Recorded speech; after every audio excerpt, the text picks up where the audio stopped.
Nanonood sa live ng Church on the Rock page sa YouTube. I-bless niyo po sila at mga manonood pa ng replay. Especially narito sa loob ng church. Panginoon, na inuna ang iyong kaharian, ang iyong katuwiran, at lahat ng kailangan nila ay daragdag mo sa kanilang buhay. At payo po ng banal na dugo ang lugar na ito. Ikaw ang kaluwalhati, ikaw ang maparangalan, at ikaw ang makita habang nakikinig sila ng iyong salita. Maraming po salamat sa pangalan ni Jesus. Amen. Pwede po kayong makaupo at palakpakan natin si Lord. Amen? Praise God. Praise God. Amen. So sabi po sa binasa kanina ng Ephesians chapter 6 verse 10, be strong in the Lord and the power of His might. Haggai chapter 2 verse 4, sabi ng Panginoon, be strong, Zerubbabel. Sino ba po si Zerubbabel? Si Zerubbabel, siya po ang ginamit na engineer o director na itinayo yung templo. Be strong. Sabi doon, be strong Joshua. Sino ba si Joshua? Si Joshua, siya po yung ginamit ng Lord na pinangunahan ang mga Israelita na pumalit kay Moises from Egypt going to Promised Land. At sinabi ron, be strong all the people of the land. Yung mga Israelita, kasama na po tayo doon. Be strong. Sabihin mo nga sa tabi mo, be strong. Be strong. Yung mga latok-lata naman tayo, sabihin mo, samahan mo ng gesture at medyo malaki, medyo nakangiti at talaga ipakita mo. Sabihin mo, be strong. Be strong. Again. Sabihin nyo nga, I am strong. I am strong. I'm strong. Parang walang ka... Walang boy mo eh. I'm strong. I'm courageous. Ayaw.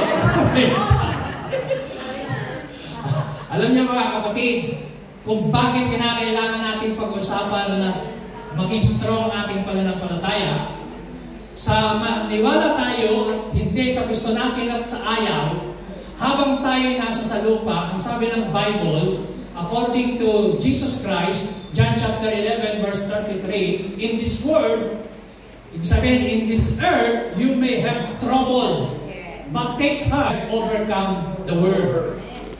So, ibig sabihin ng salitang trouble sa Greek word is pressure. So, habang ikaw ay nandito sa mundo, karanas ka ng pressure. Amen? Pressure mula sa people, pressure mula sa trabaho mo, pressure mula sa mga kasamahan mo sa bahay, pressure sa mga kaibigan, pressure sa iyong mga pamilya, pressure. Makakaranas po tayo. In this earth, sabi ni Kristo yan. So, hindi po ibig sabihin, tayo ay Kristiyano na, exempted tayo sa trials, disappointment, sa problem, o sa pressure nating mararanasan. So, kinakailangan, para po tayo magtagumpay, kailangan magkaroon tayo ng strong faith. Kaya natin, strong faith. Strong faith! So, sa ating pong pag-aaral na ito, mga kapatid, mapag-aaralan po natin ano ba talaga ang kahalagahan ng matatag na pananampalataya. Kasi po, sa nangyayari po sa mundo natin sa ngayon, kapag mahina ang iyong pananampalataya, madali tayong bumigay. Sabi mo sa katabi mo, kalamitin mo. Nagsisimula pa lang tayo. Okay? Nagsisimula pa lang, ha? Wala pa lang tayo. Hindi pa natin binabasa yung text natin. Okay. So, according to Warren's verse B, there are three kinds of faith. Dead faith, demonic faith, and dynamic faith. Pagka nagbasa kayo ng James chapter 2, ang pananampalatayang walang gawa ay patay. So, kahit sinasabi mo na may faith ka, kung walang kalakip na gawa, ang ating faith ay patay. Faith without work is dead. Faith without work is dead. Faith without work is dead. Patay. Ang tawag doon ay dead faith. Sabihin mo, Pastor, umaten naman ako ng church. Yes. Nakikinig naman ako. Nagsisimba naman ako. But faith without work is dead, according to James chapter 2. Number 2, demonic faith. Ang demonic faith, siya po ay naniniwala, pero yung pananampalataya niya, nanginginig pa nga. Sabi ng Bible, ang demonyo, naniniwala, nanginginig pa. So, hindi ibig sabihin naniniwala ka, yung ating faith ay God kind of faith na talaga, totoong faith. Kasi po meron tinatawag na superficial faith o superstitious faith na tinatawag. At mamaya, i-discuss ko sa inyo, from superficial faith, nagkaroon siya ng strong faith. From superstitious faith, nagkaroon siya ng powerful faith, great faith. So, napakaganda po ng mensahe. Ang dynamic faith, mga kapatid, faith with works. Ang tawag doon ay dynamic faith. Okay? There are three aspects of faith. Ang sabi po ng isang preacher, meron tinatawag na saving faith. Sabihin natin, saving faith. Saving faith. Sabihin natin, gift of faith. Gift of faith. Sabihin natin, trusting faith. Ang saving faith, mga kapatid, sabi ng Ephesians 2 verse 8 and 9, we are saved by grace through faith.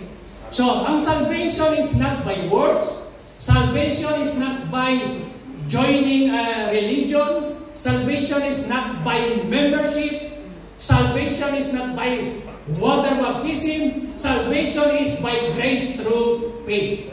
Ephesians 2 verse 8 and 9. Number 2, nung tayo na-saved na, ang sabi ng Bible, 1 Corinthians 12:9, nagbigay siya ng 9 gifts from the Holy Spirit. 9 gifts. At isa po dyan ay gift of faith. So, meron po tayong gift of faith, regalo, na kaya mo manampalataya kahit mga imposibleng bagay.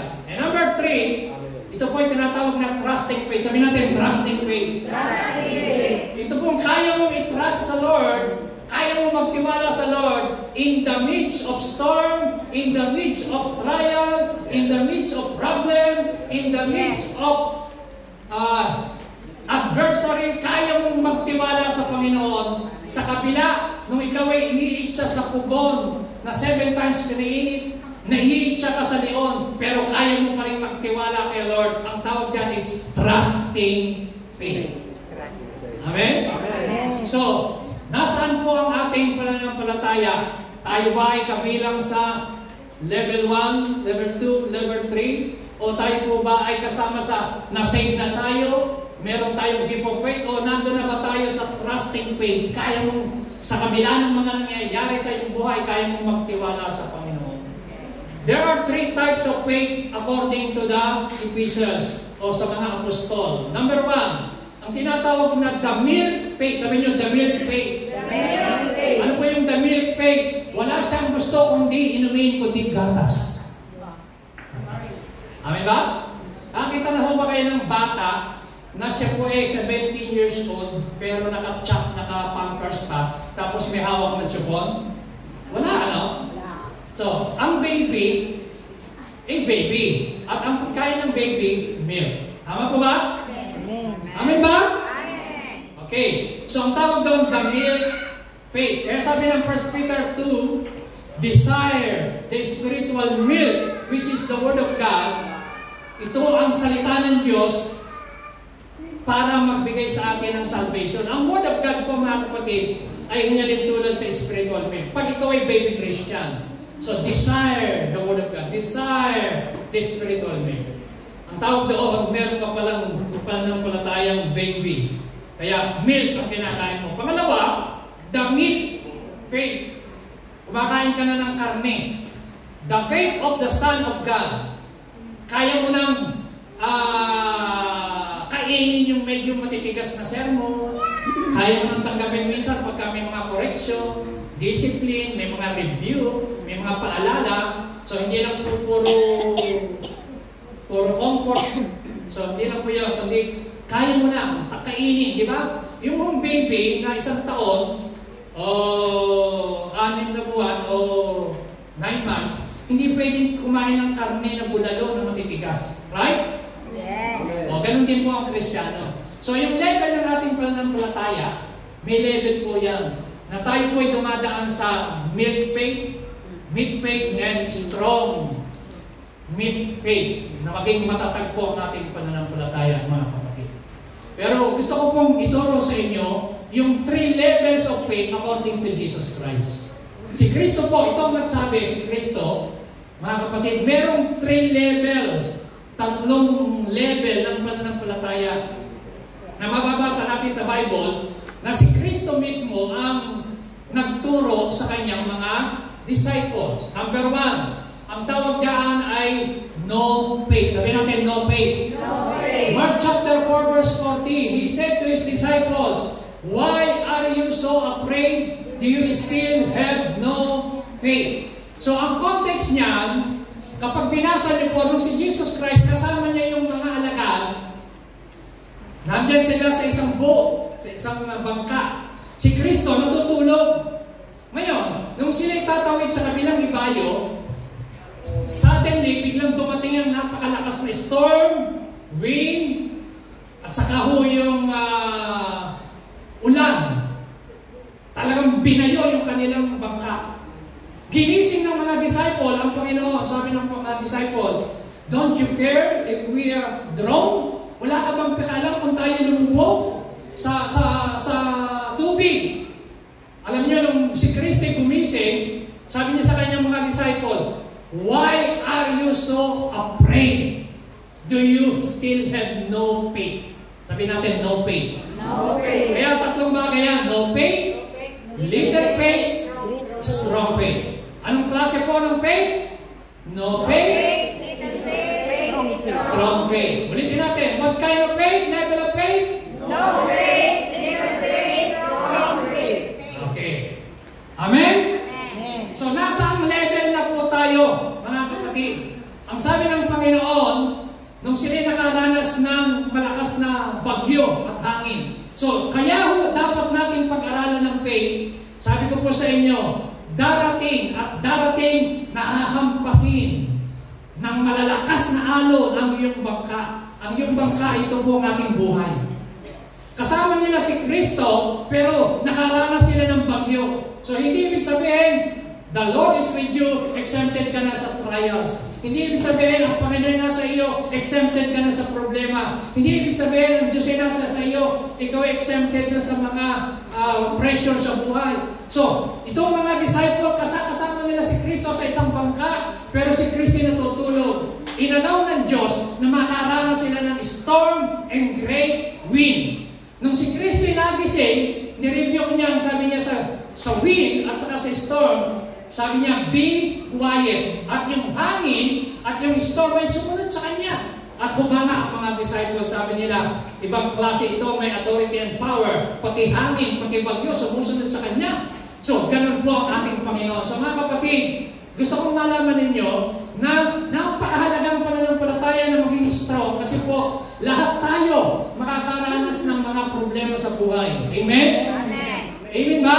Amen. Pero ang difference, kung ikaw, pag naka-encounter niya, ikaw ba'y mananatili pa rin? O ikaw ay mag-give up? 3 bagay po ang pwede natin maging response kapag nakakaranas tayo ng problema. Listen to me carefully. Are you listening? Amen. Pag nakakaranas ka 3 bagay, it will define you kung sino ka.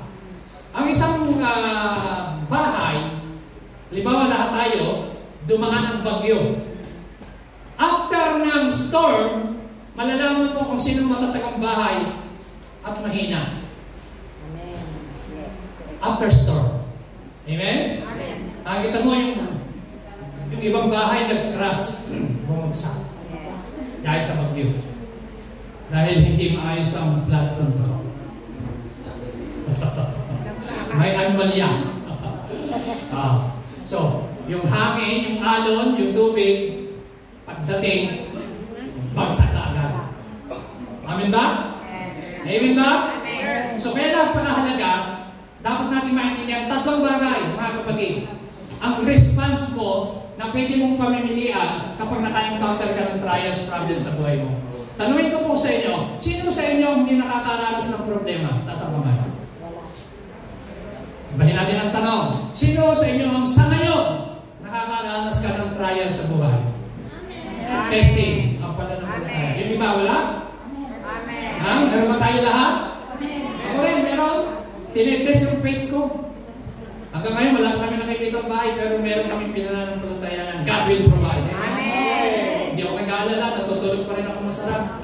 Sabi ng may bahay, October na lang, pero God will provide. Amen. Amen. Trusting faith. Kailangan natin ng trusting faith. Amen. Amen. Amen ba?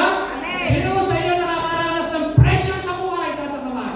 Amen. Sabi ko, sa kamay eh. Lahat tayo. Amen ba? Lahat tayo. Sino sa inyo nakakaranas ngayon ng disappointment? Taas ang kamay. Lahat tayo. Sino sa inyo nakakaranas ng meron kang matinding pangangailangan? Pinansyal. Amen. Maraming taas ang kamay dyan.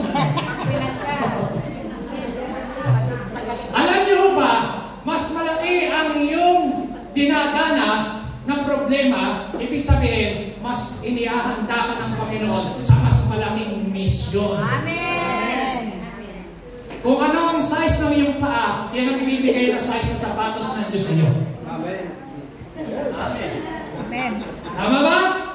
Kung ang paa mo ay size 42, hindi ka bibigyan ng size 48 na sapatos ni Lord kung ano lang yung fit sa iyo. Kaya sinasabi ng 1 Corinthians 10:13, wala pang problema, wala pang pagsubok na dumating sa tao na hindi niya kaya. Sa halip, kalakip ang katapatan ng Diyos, hindi niya pahihintulot na ikaw ay subukin na higit sa kaya mo. But the Lord is with you. Amen. And He will make a way out. Magkakapay tayo. Amen.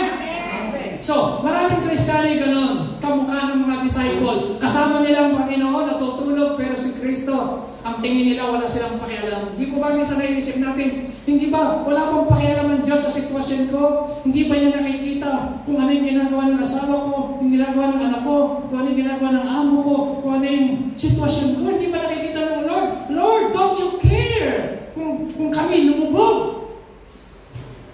Alam niyo, paggising ni Lord, nirebuke sila, why are you so afraid? Do you have no faith? Wala kang pananampalataya hanggang ngayon.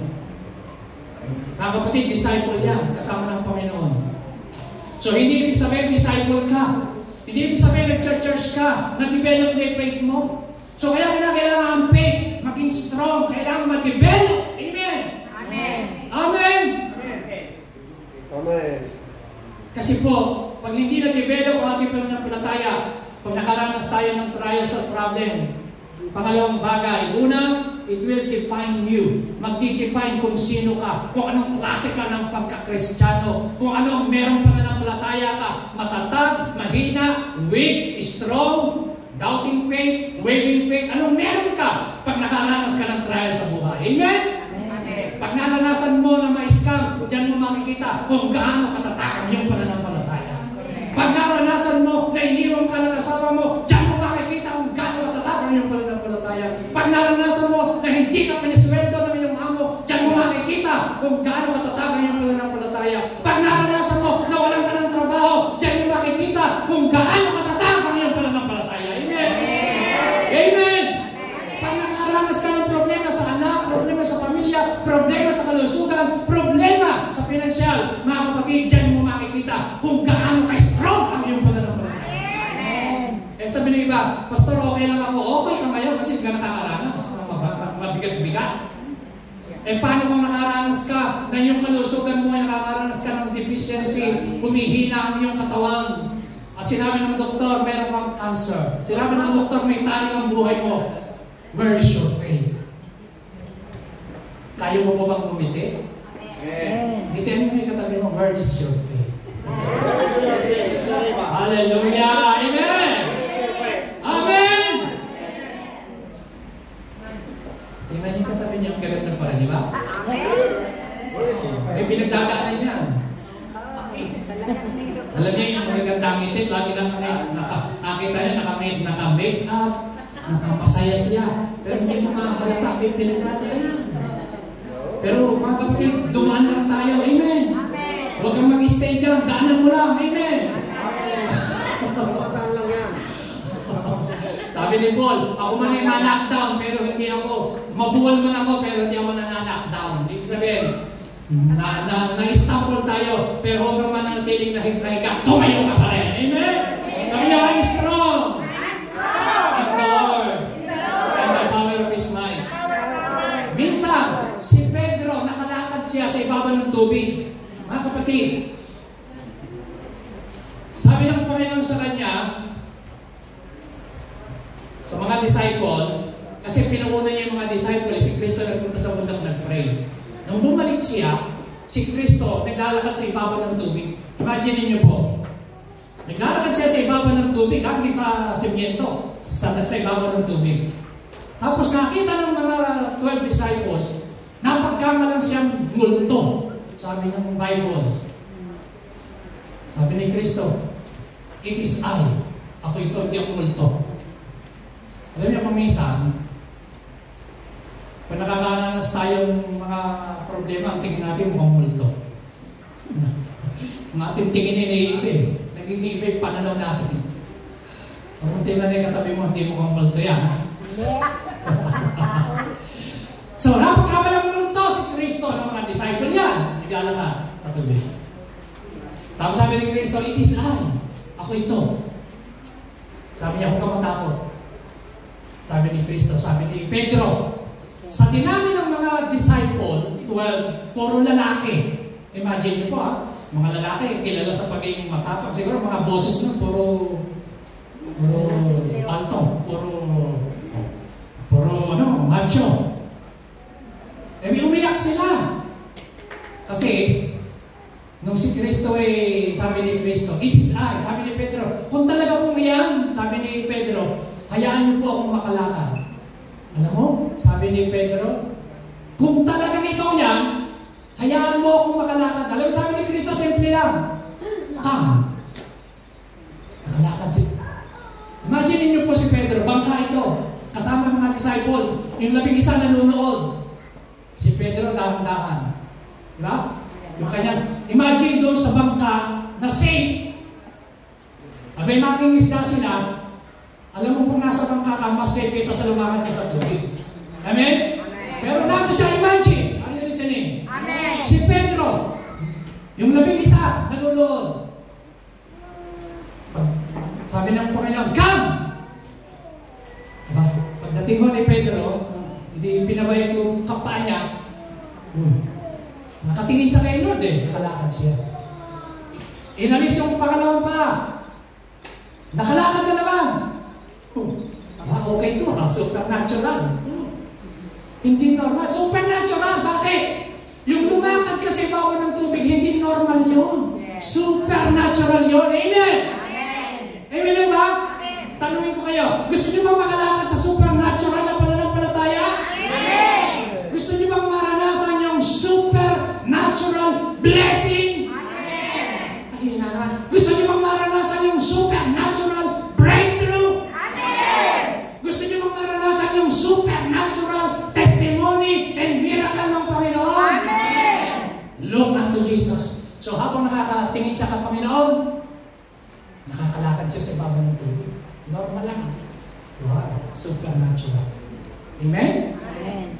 Yun ang invitasyon ng Lord sa atin. Lumakad tayo sa supernatural life. Pero alam mo, maya-maya, habang siya lumalakad, biglang naramdaman niya yung malalakas na alo ng hangin. Dumampi sa kanyang katawan, sa kanyang mga braso. Itong si Pedro, yung tingin niya, yung focus niya, napalingon. Alam mo yung nangyari? Unti-unti siya lumubog. Yan po yung Matthew chapter 14 verse 31. At nung siya'y lumulubog na, papalubog na siya. So mga kapatid, ito ang maganda na ginawa ni Pedro. Ang unang magandang ginawa ni Pedro, nakalakad siya sa supernatural na pananampalataya dahil siya tumingin kay Kristo. Ang pangit na ginawa ni Pedro, lumubog siya sa tubig dahil tumingin siya sa alon.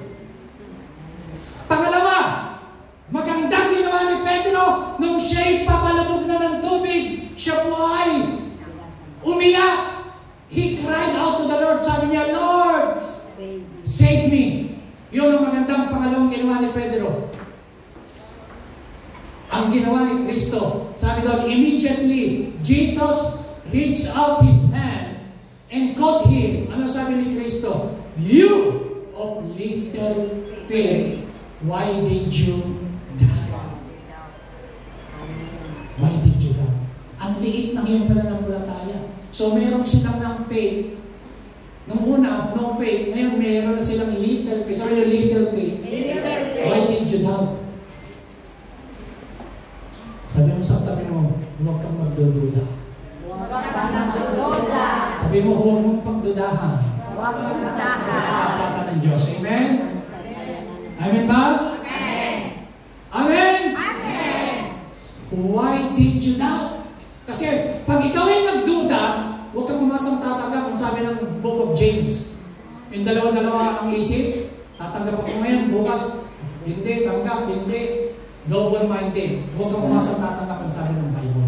So dapat, wala tayong doubt. So ngayon, yung little faith, meron kasamang doubt.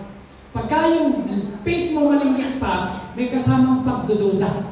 May pag-aalinlangan. Ang tawag dyan, is little faith. So number 1, anong klaseng pananampalataya? Pangatlo? Pangalawa? Pangatlo? Great faith. Isang babae may sakit. Lumapit sa Panginoon. Yung kanyang anak nasa bahay. Talagang inaalihan ng demonyo, dying, severe. Yung problema niya. Alam niyo, lumapit sa Panginoon, si Kristo. Sabi ng Panginoon, Woman, you have great faith. You have great faith. Sabi niyo, great faith. Great faith. Your request is granted. And her daughter was healed from that very hour. So, ang lumapit po, nanay, ang may sakit, nasa bahay. Imagine niyo po yun. Hindi ko kasama. Nung nanay, yung kanyang anak na may sakit. Yung kanyang anak na may sakit, nasa bahay. Pero sino nanampalataya? Yung nanay. Amen? Amen. Nung siya lumapit sa Panginoon, ang sabi ng mga disciple, ang ingay naman ng babae na yan, palasin mo na yan. Pinipigilan pa nga. Tapos sabi pa ni Kristo, isinugo lang ako para sa mga lost sheep of Israel. Tapos sabi pa ng Panginoon, hindi pwedeng ibigay ang pagkain sa aso. Tapos sabi ng babae, kahit aso man, may karapatan din sa mga mumong nahuhulog sa pagkainan. So ibig sabihin, itong babae na ito, sa lahat ng kanyang mga na-encounters ng mga trials, problem, ng mga hadlang, in-overcome ngayon by faith, hinangaan siya ng Panginoon. Sabi sa kanya, Woman, you have great faith. Your request is granted. Meron ka ng yung ni-request mo, nakagaling ka ng iyong anak, galing na. Umuwi ka, magaling na. Palapakan natin ng Panginoon. Amen? Amen? Amen? So kaya napakahalaga mga kapatid, ma-develop yung ating pananampalataya. Kasi po ang faith, mga kapatid, we are saved by faith. The importance of faith, number 1, we are saved by grace through faith. Wala pong kaligtasan na magaganap kung hindi sa pananampalataya. Pangalawa, everything must be done in faith. Sabi ng Bible, anything that is not of faith is sin. So lahat ng ginagawa natin na hindi mula sa pananampalataya ay kasalanan. Are you listening? Amen. Narinig niyo po ako? Amen. Ang sabi ng Bible, everything must be done in faith. So kinakailangan kumakain ka in faith, pumapasok ka sa trabaho mo in faith, sumasakay ka sa sakyan, nagbibiyahe ka. So lahat ng ginagawa mo, dapat ginagawa mo by faith. Sabihin natin, I walk by faith. I walk by faith. Sabihin nyo, I am healed by faith. I am healed by I am faith. blessed by faith. I am blessed by faith. Amen. Lahat po, by faith. I am forgiven by faith. Sabihin nyo, I am forgiven by faith. I am forgiven. So, faith is the key to receiving from God. Ang pananampalataya ang susi para tayo tumanggap sa Panginoon, mga kapatid. Faith is the means to gain victory. Pananampalataya lang para tayo magtagumpay sa buhay natin na ito. So, we receive the promise of the Spirit by faith. We exercise spiritual gifts and minister God's power and see miracles by faith. And we must fight the good fight of faith. Sabihin natin, I fight the good fight of faith. Mahilig po akong magpa-faith confession kasi po, ang Word of God dapat natin i-declare, i-confess, marinig po natin para tayo po ay ma-develop lalo ang ating pananampalataya because faith comes by hearing and hearing the Word of God. Amen? Habang nakikinig ka ng Word of God, yung faith mo, lalong nade-develop. So faith is like a muscle. Kung ikaw ay pupunta ng gym, hindi ka magbubuhat ng mga pang-exercise doon, lalo na ba yung muscle mo? Pero pumupunta ka ng gym, araw-araw. Papasok ka, pumupunta ka. Lalo na ba yung muscle mo? No. So, ganun din po sa church. Kahit pumupunta ka ng church, kung hindi ka nag-meditate ng Word of God, hindi magdi-develop ang faith mo. Kung yung Word of God hindi talaga natatanim sa iyong puso, hindi ka lalaki ang ating pananampalataya. So, lahat ko ay by faith. Okay? Bigyan ko po kayo ng isang istorya. John chapter 4, verse 46 to 67. Ito po isang istorya na yung kanilang pananampalataya na-develop from superstitious faith naging strong faith. Amen po ba? Amen na ba? Okay, babasahin ko po verse 46. Once more, he visited in Cana in Galilee where he had turned the water into wine. So, ang first miracle ni Jesus Christ ginawa sa Cana ng Galilee, yung tubig ginawang alak. Okay? And there was a certain royal official whose son lay sick at Capernaum. So, merong isang nobleman lumapit kay Kristo, yung kanyang anak may sakit na sa bahay. Ganun po istorya. Verse 47. When this man heard, that's the key word. Okay po ba kayo? Amen. Introduction ko lang yung kanina, kayo po tayo sisimula. When this man heard, narinig nila si Kristo na dumating sa Galilee ng Judea, he went to him and begged him to come and heal his son who was close to death. So yung kanyang anak, mamamatay na. Mga kapatid, close to death. Hindi mo simpleng sakit. Karamdaman hindi. Close to death. Ibig sabihin, dying yung kanyang anak. Amen ba? Grabe yung kanyang anak. Pero itong nobleman lumapit kay Kristo. Nanampalataya siya. Okay? Verse 48, kayo pumasa. Lakas niyo po. Unless you people see miraculous signs and wonders Jesus told him, you will never believe. Isa pa ho. Ilakas niyo po. Verse 48. Unless you people see miraculous signs and wonders Jesus told him, you will never believe. Alam niyo po, itong lalaki na ito, sabi ng Panginoon sa kanya, si Jesus Christ, kayo, hanggang hindi kayo nakakakita ng signs and wonders and miracle, hindi naman kayo naniniwala. Naalala ko po nung minsan nirebuke ni Kristo yung mga disciple na napakaraming sumusunod sa Kanya. Sabi ni Kristo, kaya lang naman kayo sumusunod sa akin kasi kayo na mabusog. Dahil nagpakain siya ng yung feeding na 5,000. Sabi ni Kristo sa mga disciple niya, kaya lang kayo sumusunod kasi kayo nabusog. So, yan ang ibig sabihin, sabi niya, unless your people see miracle signs and wonders, Jesus told him, you will never believe. Maraming Kristiyano ganyan, ang kanilang motto, to see is to believe. Pagka ako'y nagkaroon na ng magandang trabaho, maniniwala ako. Pag ako'y gumaling na, maniniwala ako. Pag ako'y nakaranas ng blessing, maniniwala ako. Kapag natanggal na yung nakaramdaman ko, maniniwala ako. Pagka ganito nangyari, na-promote ako, So, ang tawag dyan is to see is to believe. Ang tawag dyan, superstitious faith or superficial faith. Yung bang nananaman ka sa signs, sa miracle and wonders. So mga kapatid, ang sagot ng Panginoon, so the royal official said, Sir, come down before my child dies. Mamamatay ni anak ko, puntahan mo. Ang sabi ng tatay, come down. Ang sabi ni Kristo, go home. Magkaiba, magkasalungan. Sabi ng tatay, come down. Punta ka sa bahay ko. Pagalingin ni anak ko. Sabi ni Kristo, no. Go home. Muwi ka, magaling na yung anak mo. Amen? Amen. Amen? Amen. So makikita niyo mga kapatid, ang signs and wonders, mga kapatid, dapat natin maintindihan na bakit nakakaranas tayo ng mga minsan mga himala sa buhay, mga blessing. Anong purpose? Bakit si Kristo nagpapagaling? Bakit si Kristo nagpapala? Bakit si Kristo po ay yung mga bulag ay nakakakita, pilay nakapalakad, mga nasa ka-wheelchair, tumatayo, mga ketongin ay lumilinis. Bakit ginagawa niya yun? Bakit siya nagpapagaling? Yun ang question. Alam niyo po ang reason? Para ho ang tao ay masin. Amen? Amen. So, kaya kung nakakaranas ng blessing ngayon, kapatid, ang purpose niyan para ikaw ay lalong lumapit kay Lord. Amen ba?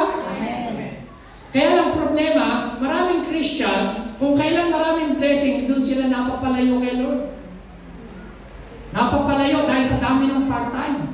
Napapalayo dahil sa dami ng nag-o-offer. Yes. Marunong mag-handle ng kahirapan, di marunong mag-handle ng blessing. Nung wala, okay lang, active, nakikita mo sa church, nung dumami na yung trabaho, hindi mo na makita. Buti nga, wala dito na, amen? Amen. Palapakan natin si Lord, amen? Amen. Okay, ito sabi ni Kristo, you may go, your son believe. Dama, ito po, this is the key. Basahin niyo po yung verse 15. Samahan niyo po akong magbasa. Everybody, lakas po natin, go! Jesus replied, you may go, your son believe. The man took Jesus at his word and departed. Yan ang keyword. Mga kapatid, makinig kayo sa akin. Bibigay ko po sa inyo yung pinakamensahe, 4 na bagay. Ang sabi doon, the man took Jesus his word. Kinuha ng lalaki yung salita na sinabi ni Kristo na umuwi ka, yung anak mo magaling na. Amen. Kuha ko. Sabi ron, itong keyword, the man took Jesus his word. Kinuha, tinanggap ng lalaki yung sinabi ng Panginoon, umuwi ka na, magaling na ang iyong anak. And while he was still on the way, his servant met him with the news that his boy was living. Nabuhay na nga anak niya. Nung siya pa po, alam niyo po ang layo. Mga 17 miles. Maglalakbay ka ng mga 2 oras sa chariot. Eh, nakalipas ang 24 hours, habang naglalakad si nobleman, yung tatay, na-meet niya yung tao galing sa bahay niya, may dalang good news. Anong good news? Yung anak mo, buhay na. Yung anak mo, magaling na. Amen. Palapakan natin si Lord. Paano nangyari yun? Mga kapatid, ano nangyari? When he inquired to the time when his son got better, they said to him, the fever left him yesterday at the 7th hour. So, nung oras na kausap niya si Kristo, nung oras na siya nanampalataya kay Kristo, yung oras na nakarinig siya ng salita ng Panginoon kay Kristo, tinanggap niya yung salita sa kanyang puso, yung ding oras na yon na gumaling yung kanyang anak, na sinabi ni Kristo, umuwi ka na, pinagaling na ang iyong anak. Amen. So kinuha niya yung word na yon. Pag uwi niya, magaling na po siya. Then the father realized that this was the exact time at which Jesus has said to him, your son will live. So he and all his household believed. Gumaling talaga siya. So ano makikita natin lesson? Number 1, mga kapatid. From superstitious faith to strong faith. Itong taon na ito, dati ang kanyang pananampalataya nakabase lang sa signs and wonders and miracle. Amen? Sabi niya, pumunta ka pagalingin mo, paano kung hindi gumaling? Hindi sa maniniwala kay Kristo. Alam niyo, maraming taong gano'n. Ang kanilang pananampalataya, ang basihan lang yung kanilang kagalingan. Ang basihan yung blessing nila. So mga kapatid, makinig kayo. Si Kristo po, nung sa Kristo po ay naparito, hindi po siya naparito para ka lang i-bless. Naparito siya para tayo'y ma-save. Amen? Amen. Si Kristo ay naparito, hindi lang para magpagaling, kasama yung healing. Pero more than healing, mas importante kay Kristo yung kaligtasan ng tao. Amen. Kasi maraming tao gumaling, pero nawala naman sa church. Naalala niyo sa Bible, 10 ketongin?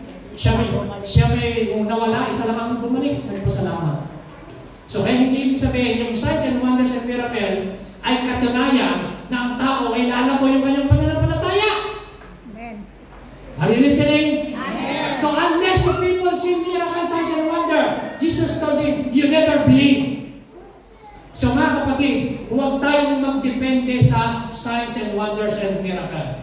Si Kristo, gumagawa ng himala? Yes. Alam niyo po ba ang Panginoon? Acts chapter 2 verse 22. Jesus did perform miracle. People of Israel, sabi nila, listen, God publicly endorsed Jesus the Nazarene by doing powerful wonders and signs and wonders. Alam niyo po, si Kristo, yung kanyang ministry, validated, accredited, attested, authenticated by signs, wonders, and miracle. Si Kristo. So, kaya gumagawa siya ng himala. Kaya lang, hindi ka magdidepende sa miracle, sa signs and wonder, sa healing, para ka lang manampalataya sa Panginoon. Dapat, meron niya at wala, manampalataya tayo kay Lord. Palapakan natin siya. Amen? Amen. Ang mga apostol, the apostles also did signs and wonders. 2 Corinthians 12 verse 12. The things that mark an apostles, signs, wonders, and miracles were done among you with great perseverance. So, pati ang mga apostol gumagawa ng himala. Pero hindi ibig sabihin na diyan tayo magdepende sa himala. Dapat magdepende tayo sa Panginoon, hindi sa himala. Amen? Amen. Amen ka ba? Amen. Marami po kasing Kristiyano, mga mananampalataya, mas gusto nila yung healing kaysa sa healer. Mas gusto nila yung blessing kaysa sa blesser. Mas gusto nila yung freedom kaysa sa deliverer. So mga kapatid, dapat mas gustuhin nating lumapit at kilalanin si Jesus kaysa sa mga ibinibigay niya. Kasi if you have God, you have everything in your life. Palakpakan natin. Amen! Meron kang healing, may deliverance, may salvation, may blessing ka if you have Jesus in your life. So kaya makikita natin yung signs and wonders and miracle, do not depend sa mga signs, wonders, and miracle. Kasi yan po ang gagamitin ni Satanas sa uling panahon. Usong-uso ngayon ang AI, Artificial Intelligence. Alam niyo, sa araw nanonood ako sa balita sa Pilipinas. Ewan kung napanood niyo, yung truck nasusunog. Nagtakbuhan ng mga bumbero. Hinanap nila yung truck, nakita nila, hindi nasusunog yung pala AI. So sa panahon ngayon, ang signs and wonder kayang gayahin ng AI. Huwag kayong magdepende sa miracle, sa signs and wonder. Ang AI ngayon, kahit kalbo ka, pwede kang bigyan ng buhok. Yes. Ang AI ngayon, kahit pangit, kaya kang pagandahin at pakinisin mo yung mukha. Ang AI ngayon, kahit kulubutan mo yung mukha, pwede kang pabatayin. Ang AI ngayon, kahit nakatayo ka lang, pwede kang pasayawin. Ang AI ngayon, lahat pwede nang gawin. Noong isang araw, may napanood ako, isang lalaki, pinakasalan yung babae, 2 ulo, yung pala AI lang. So, ibig sabihin, kaya nang gawin ngayon. So, hindi ka dapat magdepende sa signs and wonder. Bakit? Alam niyo mga kapatid, makinig kayo. Dahil sa last day, ang gagamitin ng Antikristo, ang gagamitin ni Satanas ay mga miracle, signs and wonders. Dapat magdepende ka sa Word of God. Magdepende ka sa truth. The Word of God is truth. Jesus is the truth. And if you shall know the truth will set you free. So do not depend on signs and wonders and miracle. Ang superstitious belief, mga kapatid, sabi nung tatay, sabi ni Cristo, kaya ka lang naniniwala kasi nakakita ka ng himala. Ganyan po mga Pilipino Meron ditong Maria, meron ditong imahen, lumuluha. Sumasayaw, nag-aari, kumambo. Punta naman ang mga tao. Di ba? Signs and wonders. Meron dito nag-aparisyon ng ganito. Punta naman. So mga kapatid, sa huling panahon, huwag kayong maniniwala pag may nakitang bumaba si Kadere, merong himala sa langit, merong ganitong imahen, merong umuluha, may umiiyak. Alam niyo, sa Pilipinas may mga taong nabalita ng mga imahen. Yung pala, tinanggal ang ulo, nilagyan ng asin, binutas ang mata, sabi, umiiyak daw. So yung mga tao nagpuntahan, himala daw, miracle. So mga kapatid, do not depend sa mga signs and wonders and miracles. Magbilib ka sa Word of God because the Word of God is truth. Heaven and earth shall pass away, but the Word of God shall not pass away. Amen. Amen. What is wrong with signs and wonder? Matthew chapter 12 verse 36. The evil and adulterous generation ang hinahanap signs and and wonders and miracles. Matthew chapter 12 verse 39, He answered, a wicked and adulterous generation ask for a sign, miraculous sign. So, sa mundo na ito, last day spirit, mga kapatid, ang mga tao gusto ng sign. Lord, kung siya talaga mapapangasawa ko, ano ang sign? Sana abutan niya ako ng chocolate. Mga kapatid, huwag kang magdepende sa sign. Mag-background test ka. Amen. Baka yan ay lahi ng mga magugulang. Alamin mo muna. Yung pala, binibigyan ka ng chocolate, tinukulong ka na. Pag kinain mo, so akala mo ang basayan mo lang science na chocolate. So mga kapatid, dapat alamin mo ang kanyang buhay, ang istorya niya, alamin mo ang kanyang pamilya, alamin mo rin kasi hindi yung, Lord, bigyan niyo po akong sign. Pag tinindatan niya ako, siya na! Pag nakasabay kayo sa sakyan, siya na ang sign. Lord, pagka nagkatitigang kami, siguro siya na. Kaya pala tinititigan ka kasi parang gusto ka ng utangan. So, kala mo siya na ano. So, mga kapatid, huwag kang magdepende sa signs and wonders and miracles. Amen? Magdepende ka sa Word of God. So, faith is not feeling and emotion. Yung iba ko kasi, ang feeling ko, ang pakiramdam ko, parang iba eh. Iba yung feeling ko, siya na talaga. Eh, ang feeling ng tao kapag nasa mood, maganda. Iba-iba yung emotion eh. Tignan mo, pag emotionally high ka, talagang okay ka. Pag emotionally down ka, manukot ka. Eh, pagka nagdepende ka sa feeling sa iyong mga desisyon, delikado. Pag nagdidesisyon ka, mag-desisyon ka based on the truth, based on the Word of God, not based on your feeling. Palakpakan natin ang Panginoon. Amen! Amen! Kasi delikado yun.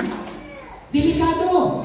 Yung signs and wonders, delikado. Tingnan niyo ang sabi, an evil adulterous generation seek a sign. Number 2, it dishonor God. Alam niyo po ba, ang mga signs and wonders, hindi nakakaluwalhati yan sa Panginoon ko, mga galing sa counterfeit ng kaaway. Kasi dapat maniwala ka kay Kristo muna. At gagawa siya ng himala sa iyo. It can be deceiving. Tingnan niyo. Basahin niyo po. 2 Thessalonians 2, 9 and 10. Ilakas niyo po. Everybody. With the word of Satan displayed in all kinds of counterfeit, miracle, signs, and wonder. Anong purpose? Verse 10, lakas nyo. And in every sort of evil that deceive who are perishing, they perish because they refuse to love the truth, and so we say. So, mga kapatid, warning sa last day. Nasa last day na tayo. Ang paalala si Satanas daw po, siya po ay pwede siyang counterfeit. Ano? Magdi-display siya dyan sa langit. Magdi-display siya ng mga miracle, signs and wonders. Kayang-kaya niyang i-counterfeit yan, kapatid. Ang signs and wonders, ang healing, ang miracle, kayang-kaya niyang i-counterfeit yan lalo sa uling panahon. Naalala niyo po si Moises, nung gumawa ng ahas, ginaya ng mga magician ng Paraon gumawa ng ahas. Gumawa ng dugo, gumawa rin sila. Ganyan po ang mundo. So, huwag kang magdepende sa signs and wonders. Bakit? In every sort of evil that deceive, those who are perishing, ang purpose niya is to deceive you, to deceive people. Huwag tayong maniwala kay Kristo, kundi madaya tayo. Alam niyo po, the last weapon, enemy ng kaaway sa last day, deception. Kaya mag-ingat po tayo. Yung Matthew chapter 24, makikita niyo po, signs, wonders, and miracles, kung anong mga himala, makikita po natin palatandaan na malapit na dumating ang Panginoon. Pero ang pinakalas na palatandaan, the spirit of deception. Maraming madadaya na akala mo mananampalataya, hindi pala mananampalataya. Akala mo believer, hindi pala believer. Akala mo na born again, hindi pala born again. Akala mo kasama mo, kaaway mo pala. Akala mo kakampi mo, kagalit ka pala. Akala mo okay pag nakaharap ka, pag nakatalikod, sinasaksa ka pala sa tagliran sa likuran. So mga kapatid, that is the last day spirit, the spirit of deception. Kaya dapat mag-ingat tayo. Amen? Amen. Amen o ba? Anong gawain ang sabi ron? Because they perish, because they refuse to love the truth. Bakit sila napahamak? They refuse to love the truth. They refuse to Sanctify them by the Word of God because the Word of God is truth. John 17 verse 17. So mga kapatid, habang nire-refuse mo na maniwala sa Word of God, habang nire-refuse mo na tanggapin ang salita ng Diyos sa iyong puso, habang nire-refuse mo ang preaching, habang nire-refuse mo yung mensahe ng Panginoon, you are deceiving yourselves. Tinadaya mo ang iyong sarili. Tinadaya tayo ni Satanas. Ang sabi raw, they perish because they refuse to love the truth. What is the truth? Jesus is the truth. The Word of God is the truth. And so be saved. Para tayo maligtas, mga kapatid. Palakpakan natin ang Panginoon. Amen? Amen! Amen! So, kailangan po natin ng Word of God. Kaya itong lalaki nito, tingnan niyo po, 4 na bagay, matatapos na po ako. Number 1, he heard the Word of God. Number 2, he believed the Word of God. And number 3, he obeyed the Word of God. And number 4, rest in the Word of God. Amen? Anong dapat natin gawin? Hear the Word of God. Hear. Makinig ka ng Word of God. Sa preaching. Mga kapatid, kung hindi ka nakapag-church ng Sunday, ang ating preaching nasa live. Ang ating preaching nasa Facebook. Ang ating preaching naka-upload sa YouTube. Pwede kang makinig. Romans 10:17, faith comes by hearing, and hearing, and hearing, and hearing, and hearing, and hearing, and hearing, and hearing the Word of God. Palakpakan natin ang Panginoon. Amen! So yung lalaki na yun, kaya yung kanyang faith, from superstitious faith, from superficial faith, naging strong faith, because of the number 1 reason, he heard the Word of God. Number 2, believe. Pinaniwalaan niya sinabi ni Kristo, umuwi ka na, magaling na ang iyong anak, buhay na ang anak mo. Anong pangatlo? He obeyed the Word of God. So mga kapatid, kahit tayo nakikinig ng preaching ngayon, yes, nakikinig tayong lahat. Amen? Amen. Are you listening? Amen. Pero kailangan mo ng number 3, obey the Word of God. Sabi niyo, obey the Word of God. Obey the Word of God. Dalawang klase ng taong nagtayo ng bahay. Isa sa ibabaw ng buhangin, isa sa ibabaw ng bato. Pareho silang nakikinig. Ang difference nila, yung isa nakinig, sinunod. Yung isa nakinig, umalis, hindi ko sinunod. So, ang problema nila, isa lang. Ang difference, yung isa hindi sinunod ang salita ng Diyos. Hear and obey. Sabi nyo, hear and obey. Hear and obey. Sabi nyo, hear and obey the Word of God. Hear and obey. So, yan ang sikreto, mga kapatid. Tanungin ko kayo, gusto nyo bang magkaroon ng strong faith? Amen. 4 na bagay lang. Number 1? Number 2? Number 3? Number 4? Tingnan niyo po yung lalaki. Sabi ng Panginoon, umuwi ka na, magaling na, buhay ang iyong anak. Anong ginawa ng lalaki? Nag-believe siya. Hindi siya na nag-question. Totoo kayo sinabi ng Kristo? Galing na kaya talaga yung anak ko? Yung kaya anak ko anong ginawa niya? Nag-obey siya, umuwi. Pero sa kanyang pag-uwi, hindi siya nagmamadali na parang may pagdududa na, hindi na mo, kung talagang gumaling na yung anak ko. He rests in the Word of God. Kumbaga, tranquilo siya. May tiwala siya, nagpahinga siya. Kung ano yung sinabi ng Lord, yun na yun. Amen? Amen. Mga kapatid, listen, rest in the Word of God. When the Bible says, you are healed 2,000 years ago, you are healed by the stripes of Jesus. Amen. When the Bible says, you are blessed 2,000 years ago, you are already blessed. Amen. Spiritually, physically, emotionally, mentally. Sabihin mo sa katabi mo, you are blessed. You are blessed. So, hallelujah. Pag sinabi ng salita ng Panginoon, ikaw ay overcomer. You are overcomer. Pag sinabi ng salita ng Diyos, you can do all things through Christ. He gives you strength. Kaya mo ngayon. Amen.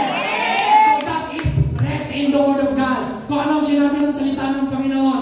So mga kapatid, hindi ka lang nakinig. Dapat mong magbilig. Maniwala ka. Totoo kayo sinasabi ni Pastor, baka binubuhala lang niya tayo.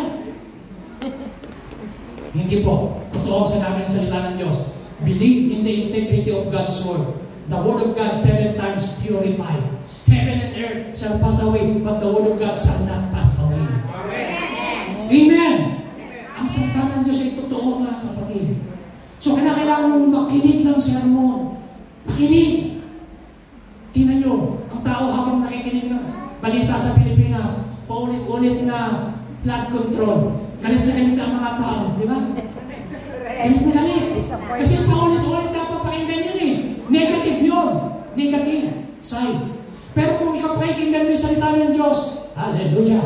Sabi ng salita ng Diyos, you are blessed. Sabi ng salita ng Diyos, you are more than conqueror in Christ. Sabi ng salita ng Diyos, you are the apple of His eye. Sabi ng salita ng Diyos, you are forgiven. Sabi ng salita ng Diyos, you are chosen by the Lord. Lalabas ka sa church na ito, nakangiti ka, nakataas ang iyong noo, may problema ka man. Amen! Bakit? Ang pinangahawakan mo, pinaninintikan mo, yung sinabi ng salita ng Diyos. Amen! Dahil sinabi ng Word of God, hindi sinabi ni Pastor, kundi sinabi ng salita ng Diyos. Obey the Word of God, rest in the Word of God. And last, mga kapatid, alam niyo yung babae, ay yung lalaki na pinagaling yung kanyang anak. Your son believed, the man took Jesus his word and departed. Nung siya umuwi, exact time, sabi niyo po, exact time. Sabi doon, when he inquired up to the time, talaga inalam niya oras. Ang sabi ng verse 53, then the brothers realized that this was the exact time. Sabi niyo, exact time. Exact time. Sabi niyo, exact time. Exact time. Kapatid, makinig kayo. Kung wala pa yung hinihintay mo, hindi pa time. Yes, sir. Amen. Pastor, magkailan ako maghihintay, wala na ako sa kalendaryo. Tumatanda na ako, Pastor. Hindi pa time. Si Abraham, naghintay ng 25 years bago dumating si Isaac. Si Moises, naghintay ng 40 years. Tapos another 40 years, 80 years bago siya nagamit ng Panginoon. Mga kapatid, may tamang panahon ng Diyos. Amen. May tamang panahon ng Diyos sa promotion. May tamang panahon ng Diyos. Huwag mong apurahin. Ang pinakamasarap sa mangga, hinog sa puno. Ikaw'y pumitas ng manggang hindi hinog sa puno, ang tawag doon, kinalburo.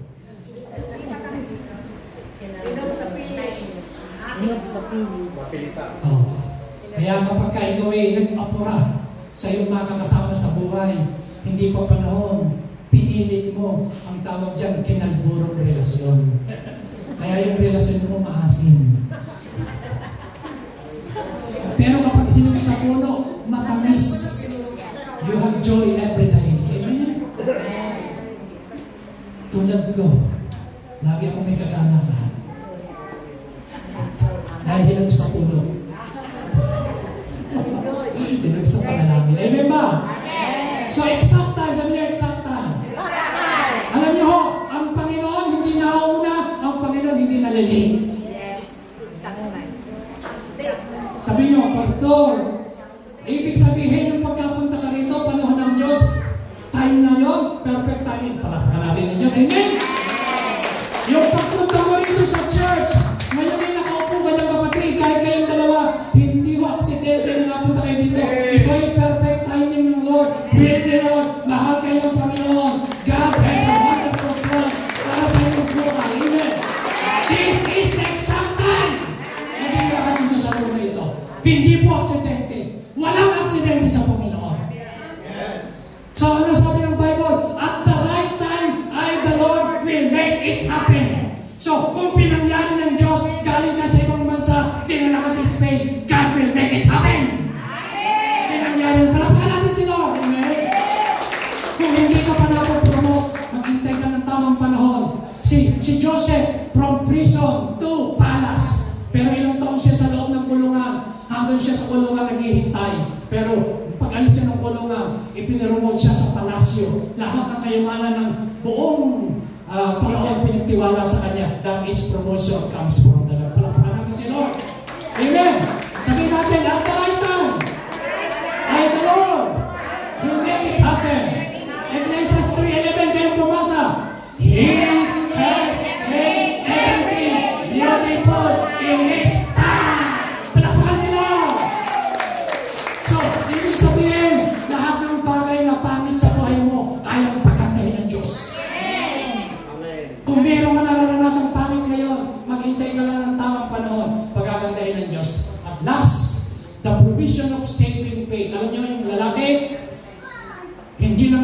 Basahin nyo, John 4:53. Then the father realized that this was the exact time at which Jesus said to him, your son will live. So he and all his household believed. Pasanin niyo po yun. So he, siya, yung lalaki, he, and all his household believed. Ngayon, dati naniniwala lang siya sa signs and wonders and miracle. Pero dito sa verse na yan, na born again na siya. So he and his household believed. Wala nang signs and wonder. Naniniwala na siya sa Panginoon bilang Messiah at tagapagligtas. Kapatid, hindi ibig sabihin na dito ka sa church na yun, automatically, mabuborn again ka.